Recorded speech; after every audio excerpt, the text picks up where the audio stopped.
मृत्यु क्या है? मृत्यु को जानना है तो पहले जीवन को जानिए। मरने से पहले व्यक्ति को मिलते हैं ये संकेत। ये चैनल धार्मिक और अन्य महत्वपूर्ण जानकारियों से संबंधित चैनल है। इस चैनल का किसी भी अन्य संस्थान, कोर्स आदि से कोई संबंध नहीं है।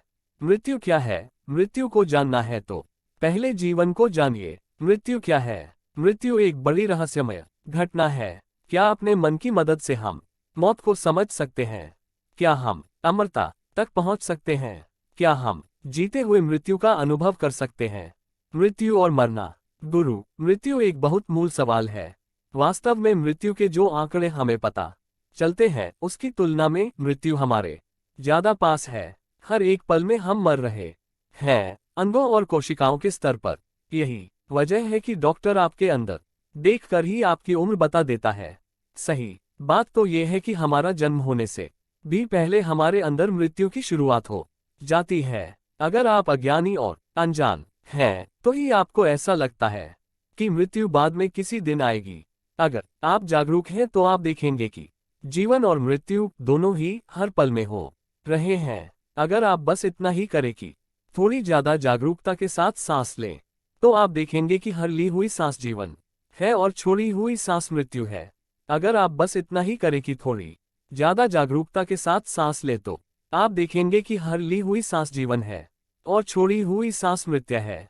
जन्म होने पर पहला काम जो एक बच्चा करता है वो है सांस लेने का, हवा का दम लेने का। और अपने जीवन का आखिरी काम जो आप करेंगे वो होगा सांस छोड़ने का। आप सांस छोड़ेंगे और फिर अगर आप अगली सांस नहीं लेंगे तो आप मर जाएंगे। अगर ये बात आपको अभी समझ में नहीं आ रही है तो बस सांस छोड़िए और अपनी नाक को बंद कर लीजिए।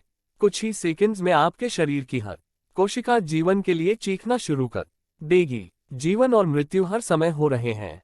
वे बिना एक दूसरे से अलग हुए एक साथ रहते हैं, एक सांस के जैसे। यहाँ तक कि उनका ये संबंध सांस से भी आगे जाता है, वो सांस से भी परे है। सांस तो बस एक सहायक भूमिका में है।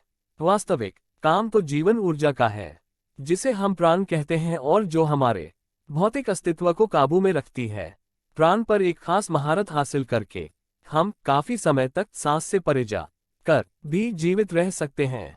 हालांकि सांस की जरूरत शरीर को हर पल होती है, पर वैसे ही जैसे भोजन और पानी की है, मृत्यु एक बहुत ही मूल पहलू है। क्योंकि अगर कोई छोटी सी बात भी हो जाती है तो हो सकता है कि कल सुबह तक आप ना हो, और कल सुबह क्यों, अभी ही कुछ छोटी सी बात हो जाए तो अगले ही पल आप मर सकते हैं।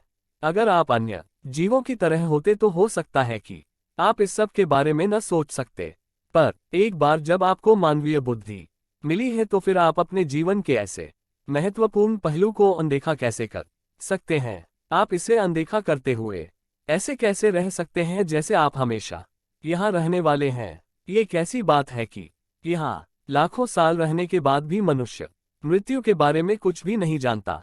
वैसे तो वह जीवन के बारे में भी कुछ नहीं जानता। हम जीवन के झमेलों के बारे में जानते हैं, पर जीवन के बारे में हम क्या जानते हैं? मूल रूप से ये परिस्थिति इसलिए आई है क्योंकि इस ब्रह्मांड में आप कौन हैं, इसके बारे में आपने समझ खो दी है।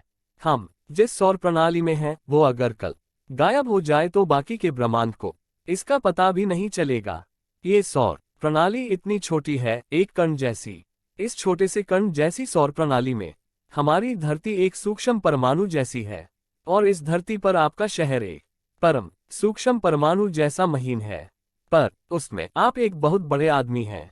ये एक गंभीर समस्या है। जब आपने आप कौन है के बारे में समझ पूरी तरह से खो दी है तो आपको ये क्यों लगता है कि आप जीवन या मृत्यु के बारे में कुछ भी जान पाएंगे? प्रश्न पर गुरु, मृत्यु की बात से मैं बहुत परेशान अशांत हो जाता हूँ, चाहे मेरी बालकनी में कोई कबूतर मर गया हो या रास्ते पर कोई कुत्ता। मैं ऐसा क्यों महसूस करता हूँ? गुरु, सारे डर की जड़ यह है कि हम सब मरने वाले हैं। अगर आप मरने वाले नहीं होते तो आप में कोई डर नहीं होता, क्योंकि अगर काट के आपके टुकड़े भी कर दिए जाते तो भी आप नहीं मरते। पर इसमें डरने की बात क्या है? मृत्यु तो एक अद्भुत घटना है, इससे कई चीजें खत्म हो जाती हैं। अभी तो आप जिस तरह से हैं उससे आपको ये लगता होगा कि ये एक खराब चीज है, पर अगर आप 1000 साल तक जीवित रहें तो मृत्यु आपके लिए एक बड़ी राहत होगी। अगर आप बहुत ज्यादा समय तक जीवित रहें तो लोग सोचने लगेंगे कि आप कब मरेंगे। मृत्यु एक जबरदस्त राहत है। बस बात इतनी ही है कि ये अकाल न हो, समय से पहले न हो। हम उस समय तक मरना नहीं चाहते जब तक हम कुछ कर सकते हैं, कुछ बना सकते हैं, कोई योगदान दे सकते हैं।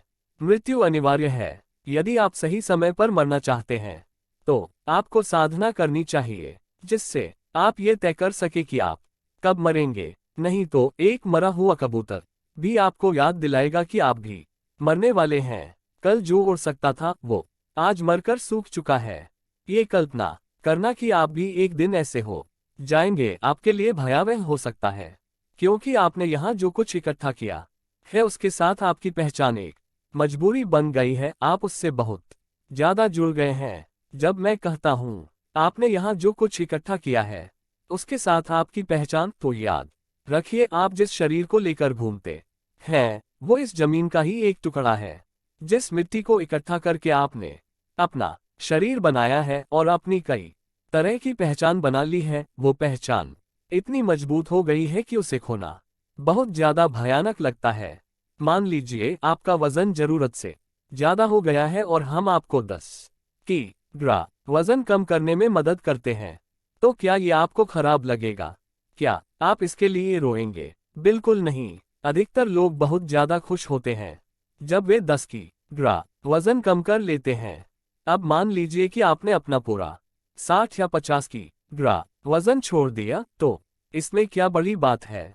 अगर आप जीवन को वैसे ही जानते हैं जैसा वो है और अपने इकट्ठा किए हुए वजन के ढेर में ही पूरी तरह से खोए हुए नहीं है तो शरीर छोड़ देना कोई बड़ी बात नहीं है।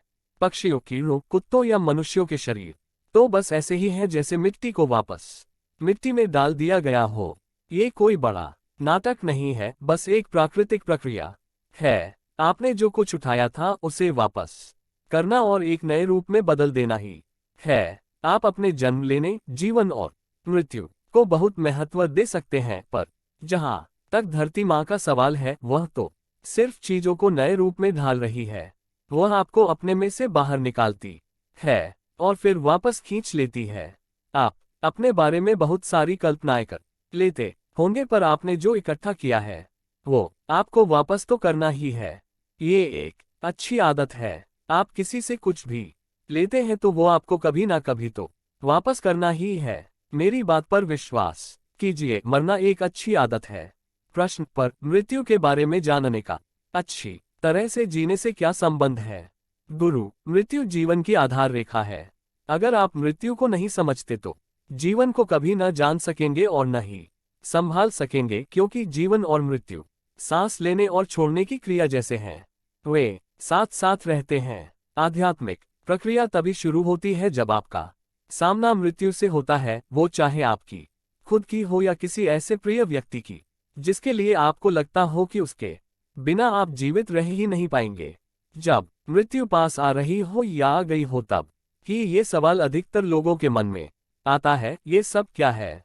इसके बाद क्या होगा? जब तक जीवन का अनुभव बहुत ज्यादा वास्तविक लगता है तब तक आप विश्वास ही नहीं कर पाते कि ये सब ऐसे ही खत्म होने वाला है। पर जब मृत्यु पास में आ जाती है तब मन ऐसा सोचने लगता है कि अभी कुछ और बाकी है, कुछ और होना चाहिए। मन चाहे कुछ भी सोच ले, पर सही तौर पर ये जानता कुछ नहीं है, क्योंकि मन सिर्फ उसी जानकारी के आधार पर सोचता है जो उसने इकट्ठा की है। मन का मृत्यु के लिए कोई खिंचाव नहीं है, क्योंकि उसके पास मृत्यु के बारे में कोई सच्ची जानकारी नहीं है, सिर्फ सुनी सुनाई बातें हैं, गपशप है। आपने ये सब गपशप सुनी है कि मरने पर आप जाकर भगवान की गोद में बैठ जाएंगे। अगर ऐसा है तो आपको आज ही मर जाना चाहिए। अगर आपको ऐसा विशेषाधिकार मिलने वाला है तो मुझे समझ में नहीं आ रहा कि आप इसे टाल क्यों रहे हैं। आपने स्वर्ग और नर्क के बारे में भी गप्पे सुनी हैं, देवदूत और दूसरे जो भी हैं उनके बारे में भी गप्पे सुनी हैं, पर आपके पास कोई पक्की जानकारी नहीं है। मृत्यु के बाद क्या होता है उसके बारे में सोचने में अपना समय व्यर्थ मत कीजिए, क्योंकि वो आपके मन का क्षेत्र नहीं है।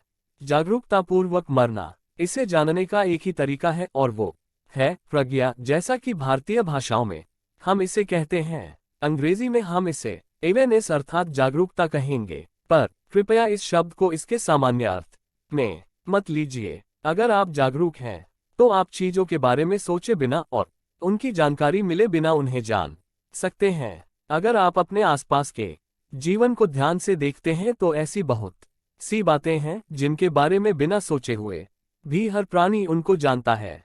सही तौर पर अगर आपको उनके बारे में सोचना हो तो आपको ये भी पता नहीं चलेगा कि सांस कैसे लें। ये बस होता है। वो आपकी बुद्धिमत्ता नहीं है, वो तो सृष्टिकर्ता की बुद्धिमत्ता है। आपके शरीर जैसी जटिल मशीन अगर आपको चलाने के लिए दी जाती तो एक बड़ी आफत खड़ी हो जाती। जीना और मरना जैसा कुछ भी नहीं है, ये बस लीला है, एक नाटक, एक खेल। बहुत सारी चीजें आपकी सहायता, समझ और सोच के बिना होती हैं। प्रज्ञा विचारों से भी परे है। प्रज्ञा वो है जो सृष्टि रचना का स्रोत है। अगर आप उस तक पहुंच बना लेते हैं तो आप उस सीमारेखा को पार कर सकते हैं जो हमें लगता है कि जीवन और मृत्यु के बीच में है।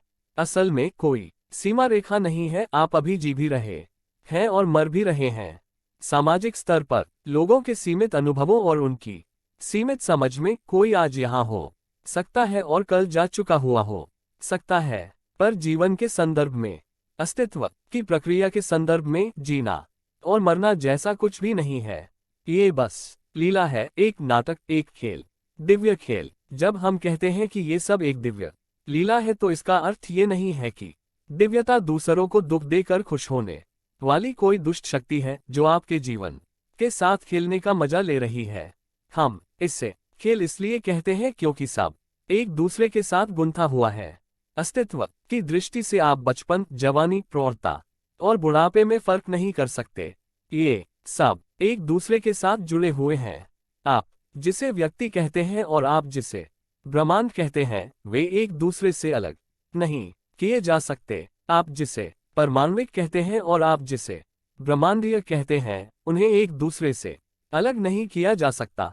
इस अर्थ में ये सब एक खेल ही है। मृत्यु और उसके परे जो कुछ है वो कोई ऐसा रहस्य नहीं है जो कहीं स्वर्ग या नर्क में छुपा हुआ हो। ये यही है, अभी है। पर जब आप किसी एक चीज और दूसरी के बीच सीमारेखा खींच देते हैं तो फिर कोई खेल नहीं होगा। जब आप यहाँ बैठे हैं तब सांस आपके और पेड़ के बीच में खेल रही है। आप उसको इस अर्थ में अलग नहीं कर सकते कि मैं अपनी सांस ले रहा हूँ, उसको उसकी सांस लेने दो। बहुत से घरों में ऐसा होता है, मैं अपना काम कर रहा हूँ, तुम अपना काम करो। जिस पल आप खेल को रोकने की कोशिश करेंगे, जीवन आपके हाथों से फिसल जाएगा। जीवन और मृत्यु को जानने के लिए सभी तरह की चीजें की गई हैं, पर इसके बारे में सोचकर या प्रयोग करके आप इसे नहीं जान सकते। लोग जब मुझसे मृत्यु और उसके बाद क्या होता है इसके बारे में पूछते हैं तो मैं उन्हें याद दिलाता रहता हूँ कि इसके बारे में जानने का सबसे बेहतर तरीका इसका अनुभव करना है। मैं ये इशारा नहीं कर रहा कि उन्हें मत जाना चाहिए। मेरा ऐसा कहने का मतलब बस ये होता है कि आप जीवन का अनुभव करें, अपने अंदर के जीवन का। अगर आपको सिर्फ शरीर का ही अनुभव है तो मैं जो कुछ भी कहूंगा उसका आप गलत निष्कर्ष निकालेंगे। अगर जीवन के बारे में आपके अनुभव सिर्फ शारीरिक और मानसिक संरचना तक ही सीमित हैं, तो आप इस आयाम तक अपनी पहुंच नहीं बना पाएंगे। मृत्यु और उसके परे जो कुछ है वो कोई रहस्य नहीं है जो कहीं स्वर्ग या नर्क में छुपा हुआ हो। ये यही है, अभी है। बात यह है कि अधिकतर मनुष्यों ने इस तरफ पर्याप्त ध्यान नहीं दिया है, क्योंकि वे बाकी चीजों के साथ बहुत ज्यादा व्यस्त रहते हैं। उनके लिए उनका पेशा, कारोबार उनके जीवन से ज्यादा महत्वपूर्ण है। उनके प्रेम संबंध उनके लिए जीवन से कहीं ज्यादा महत्वपूर्ण है। अपने पड़ोस में किसी के साथ एक छोटा सा झगड़ा उनके लिए उनके जीवन से कहीं ज्यादा महत्वपूर्ण है। और जीवन से बहुत ज्यादा महत्वपूर्ण उनके कपड़े हैं जो वे पहनते हैं। ये बस कुछ उदाहरण हैं। चूंकि जीवन के बारे में आपकी समझ गलत है तो जीवन आपसे दूर रहता है, पर वास्तव में जीवन आपकी पकड़ से दूर नहीं रहता। आप जीवन से दूर भाग रहे हैं। जीवन आपको टालने की कोशिश नहीं कर रहा, आप ही हर तरीके से इसे नजरअंदाज कर रहे हैं। आपके जीवन में आपको जो कड़वे दर्द भरे अनुभव हुए वे कभी भी जीवन ने नहीं बनाए, वे सिर्फ इस वजह से हुए क्योंकि आप अपने शरीर और मन को ठीक तरह से संभाल नहीं रहे थे। जीवन ने कभी भी आपको दुख और दर्द नहीं दिए हैं, ये बस आपके शरीर और मन की वजह से हुए। आप नहीं जानते कि अपनी शारीरिक और मानसिक संरचना को कैसे संभालें। आपको दो अद्भुत साधन दिए गए थे पर आप उनके साथ गड़बड़ करते रहे। सभी दुख और दर्द सिर्फ आपकी ही वजह से आए हैं, ये जीवन से नहीं आए हैं।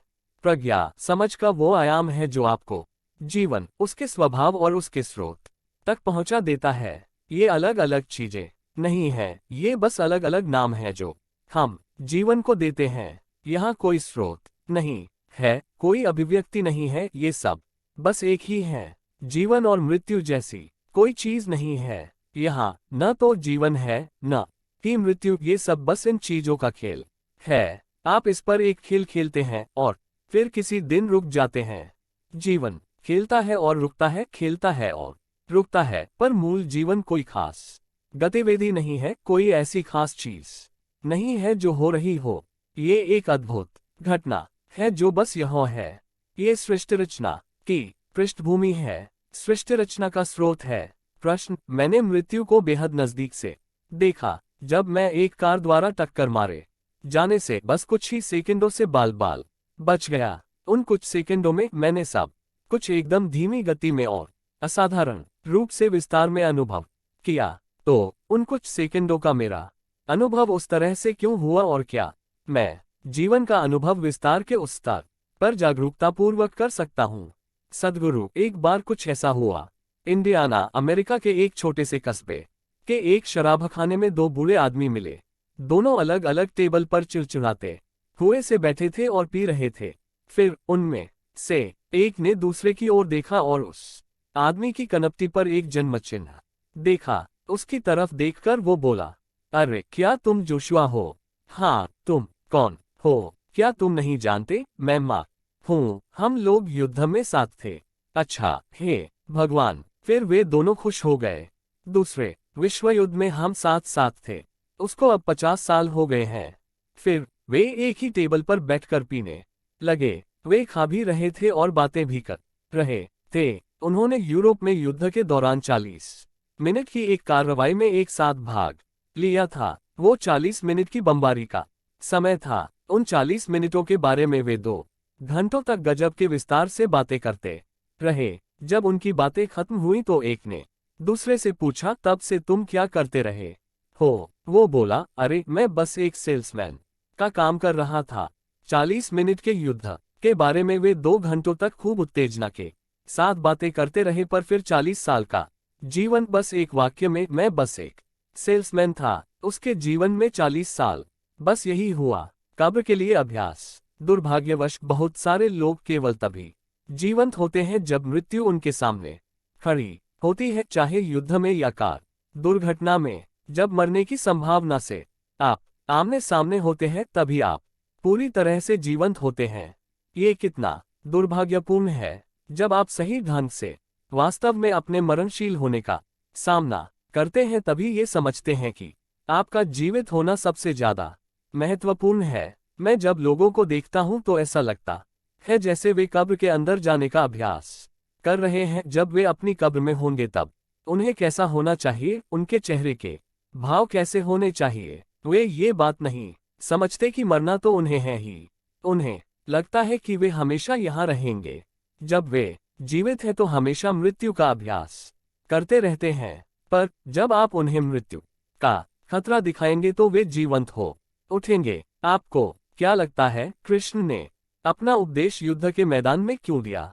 किसी आश्रम के शांतिपूर्ण माहौल में नहीं, भारत के सुंदर जंगलों में नहीं, हिमालय की किसी गुफा में, पर एक खतरनाक युद्ध के मैदान में, क्योंकि मारे जाने का खतरा दिखे बिना ज्यादातर मनुष्यों में अपने जीवन की ओर देखने की बुद्धि ही नहीं होती। मुझे लगता है कि जब बिना ड्राइवर के अपने आप चलने वाली कारें आ जाएंगी तब बहुत सारे लोगों को आत्मज्ञान हो जाएगा। कुछ समय बाद शायद आप सीख जाएंगे कि इस बात को कैसे अनदेखा करें। वो बात अलग है, पर शुरुआत में आप नहीं जानते कि ये रुकेगी या नहीं। आपको नहीं मालूम कि ये ठीक समय पर रुकेगी या कहीं जाकर भिड़ जाएगी। मुझे लगता है कि जब ये अपने आप चलने वाली कारें उपयोग में आ जाएंगी तब उसके कुछ ही महीनों में इस धरती पर कुछ लोगों को तो आत्मज्ञान हो ही जाएगा। तो हमें कुछ आत्मज्ञानियों के लिए तैयार रहना चाहिए। जीवन के लिए जीवंत होना।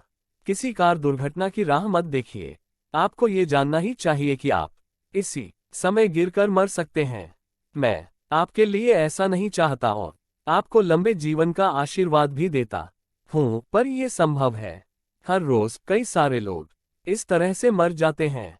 बैठे बैठे, खड़े खड़े, लेटे हुए, वे हर तरह की मुद्रा में मरते हैं। जब आपको समझ आती है कि आप मर सकते हैं तो अचानक ही आपको जीवन का मूल्य समझ में आता है।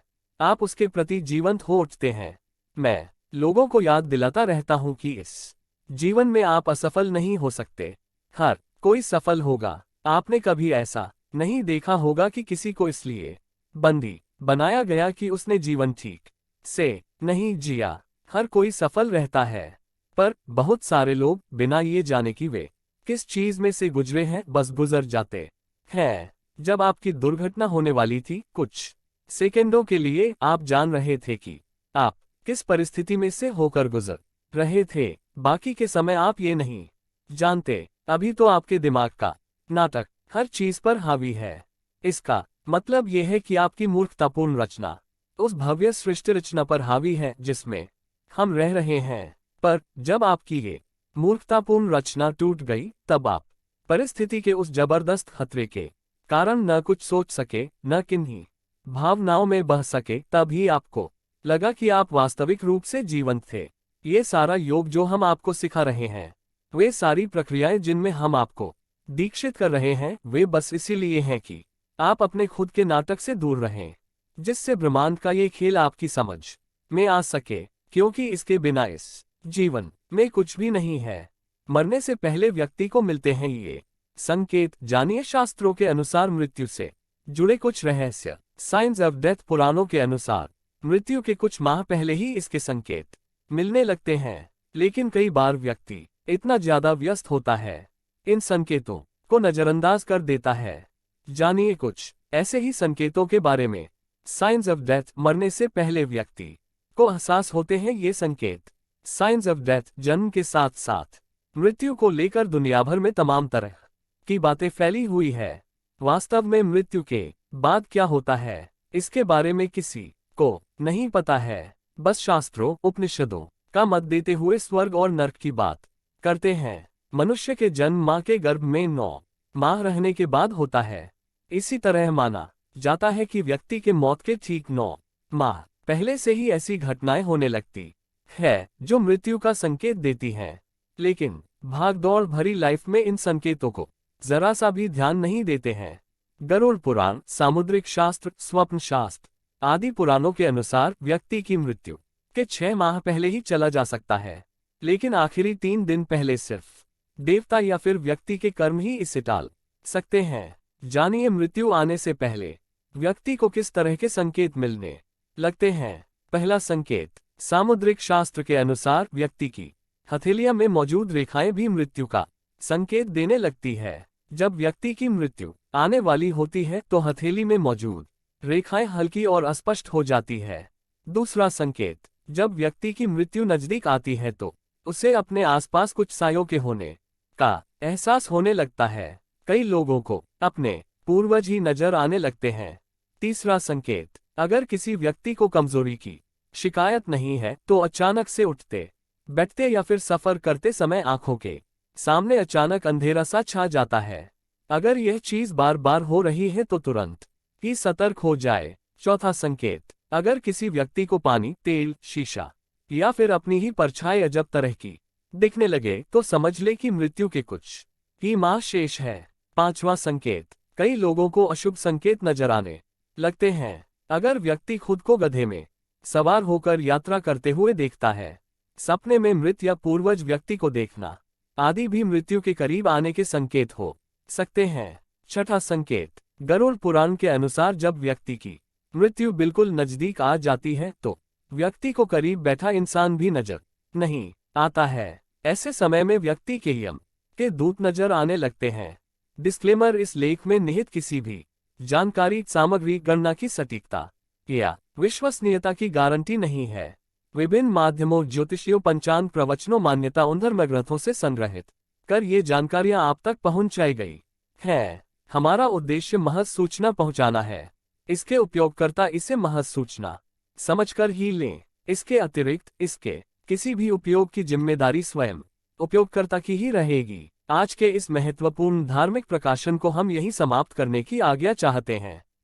आप सबसे नम्र विनती है कि कृपया आप सब अपने अनमोल विचार हमें कमेंट बॉक्स में अवश्य लिखें। इस चैनल से आपको सनातन धर्म, हिंदू धार्मिक पुराणों, उपनिषदों, ग्रंथों, वेदों, बच्चों के लिए शिक्षाप्रद, मोटिवेशनल, नैतिक शिक्षा, बोध कथाएं, पौराणिक कथाएं इत्यादि और हिंदू देवी देवताओं से संबंधित ज्ञान और नई नई जानकारी प्राप्त होगी। ये चैनल ज्ञान का खजाना है जो अधिकांश ज्ञान और जानकारी प्रदान करता है जो किसी व्यक्ति के लिए खुद को सही ढंग से समझने और उनके आसपास की दुनिया को समझने के लिए महत्वपूर्ण है। जीवन के बारे में आपको जो कुछ भी जानने की जरूरत है वह इस चैनल में है, लगभग सब कुछ। इस चैनल को अपने दोस्तों रिश्तेदारों में शेयर करें और सब्सक्राइब करें। सनातन धर्म व भारतवर्ष के हर पहलू के बारे में हर माध्यम से जानकारी जुटाकर उसको संपूर्ण व सत्य रूप से आप लोगों तक पहुंचाना मेरा उद्देश्य है। यदि किसी भी विषय में मुझसे किसी भी प्रकार की कोई त्रुटि हो तो कृपया इस लेख के नीचे टिप्पणी कर मुझे अवगत करें। अच्छे विचारों को हम यहाँ प्रकाशित करते हैं। धन्यवाद।